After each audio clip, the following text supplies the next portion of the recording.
But let's move on to the third fight on the main card. We have a middleweight matchup between Misha Cirkunov versus Krzysztof Jotko.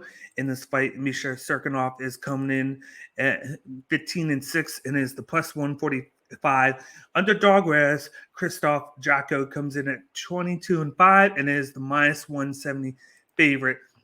We got Misha, who has good stand up. He is a southpaw and uses the body kick and high kick a lot. He also throws a hard hook in the break. He checks leg kicks, but has a tell whenever he tries to lift his leg up to block a kick. It's noticeable. He has a black belt in judo and BJJ. He has great takedown defense and reversals. He likes to use an outside leg trip from the clinch and also uses the single leg takedown into wrestling ride to get his opponent down. In top guard, he uses an arm triangle to pass guard or get into mount. He will sit down and guillotine in scrambles, and he has great submissions, and he has good grappling IQ. Whereas Jotko is a southpaw who likes to use movement to keep distance.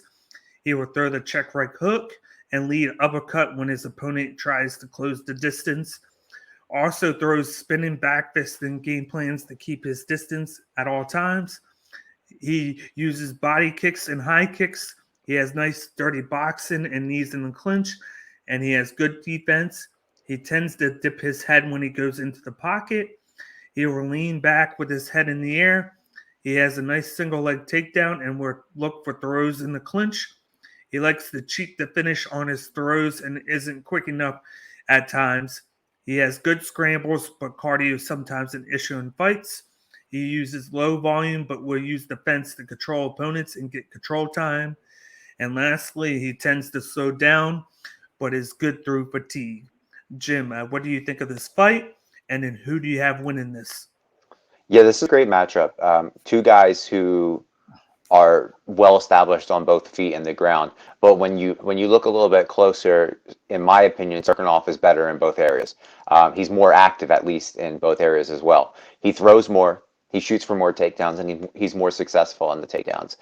He poses a better threat on the ground than Jotko does. The one thing that Jotko has for him is that unusual spinning back fist. He has like some unusual striking to his game, as does most of the fighters on this card. I know we're going to talk about Nico Price, and you got Johnny Walker, who's also on this card main eventing. But I think, in my mind, I think that Cirkunov is going to do what he does, get Jotko to the ground, and just control him on the ground. Even though Jotko has really good takedown defense, Cirkunov is so good on the ground. And so good at securing those takedowns, whether it's the single leg, the double leg trips. He's very good on the cage or wide open in the octagon. So I think the takedowns are going to make a difference. At first, I wanted to go decision, and every time I pick Krzysztof Jotko, he loses, and I feel like I might be his jinx. So this might be a chance for him to win. He's the favorite of this fight. I'm actually going with Misha Cirkunov, second round rear naked choke.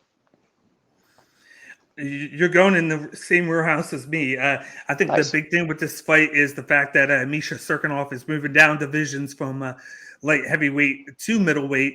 So Yeah. he's going to have that bigger frame, the bigger body, and he likes to wrestle. And I think that's going to be an advantage in this division.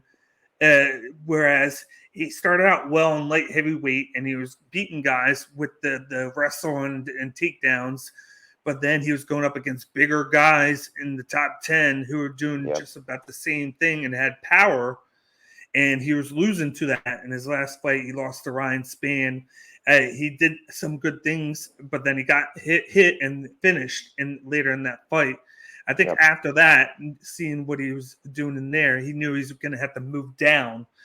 And against a guy like Krzysztof Jotko, who's pretty decent in clinch, and he's really accurate when he throws. He just doesn't put in a lot of volume. He's a low volume guy. You saw that in the Sean Strickland fight where Sean Strickland basically